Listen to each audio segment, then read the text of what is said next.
ये मंदिर बनाना है, कोई नहीं आएगा, लेकिन इनको पीट दो या ये गिरा दो या इनको कुछ और मारपीट कर दो, उसके लिए सब तैयार हो जाते हैं। शुरू में नहीं रोक पाए।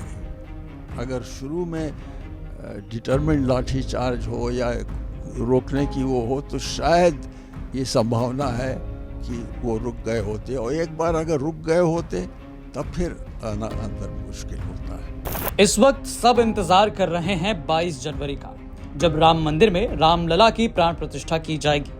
ऐसे में उसकी महत्वता जानने के लिए बहुत जरूरी हो जाता है इतिहास के पन्नों को पलटना, और उसी इतिहास का सबसे खास भाग है 6 दिसंबर 1992 का दिन।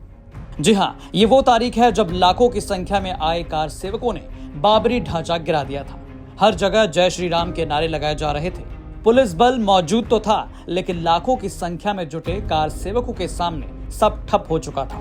इस पर और जानकारी देते हुए तत्कालीन यूपी के डीजीपी विलासमणि त्रिपाठी बताते हैं। 12 बजे के 2-4 मिनट बाद ये आई सूचना कि नहीं, वहाँ पे तो कुछ लोग, करीब 100 लोग जो थे वो अंदर आ गए। अच्छा, एक बैरिकेड हमने अलग से लगवाया था, एक्स्ट्रा। वो इसलिए था कि उसमें बीच में वो पुलिस रहेगी, तो और वो लोहे, उसके लकड़ी के मजबूत बैरिकेड्स थे, तो उसको एक तो फिजिकल वो हो गया, और उसके बाद वो अधिकारी रहेंगे, वो पुलिस अधिकारी रहेंगे, तो इसलिए वो रोकने के लिए, तो उसमें से करीब 20,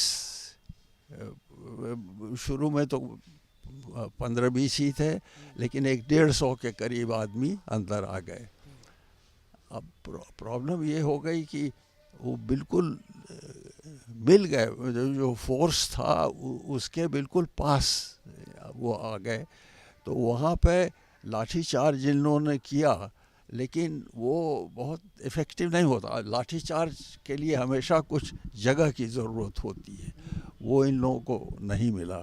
और फिर वो तो जैसे एक जंगल में आग लगती है, और ये मैं अपने मतलब अनुभव से कह सकता हूँ कि कोई चीज़ जब भीड़ होती है तो कोई चीज़ जो नकारात्मक है उसको मानने को सब तैयार होते हैं, और सकारात्मक अगर कोई चीज़ कोई कहे कि ये मंदिर बनाना है, कोई नहीं आएगा, लेकिन इनको पीट दो या ये गिरा दो या इनको कुछ और मारपीट कर दो, उसके लिए सब तैयार हो जाते हैं।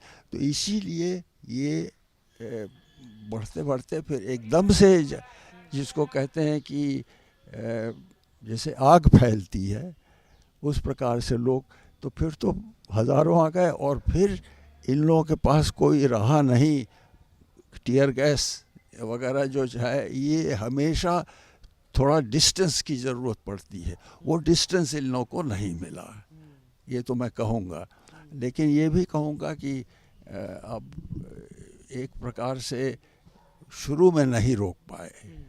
अगर शुरू में डिटरमिन्ड लाठी चार्ज हो या रोकने की वो हो, तो शायद ये संभावना है कि वो रुक गए होते, और एक बार अगर रुक गए होते तब फिर आना अंदर मुश्किल होता है। तो सुना आपने, पूर्व डीजीपी विलासमणि त्रिपाठी ने बताया कि कैसे लाखों की संख्या में आए कार सेवकों के सामने चीजें हाथ से निकल गई।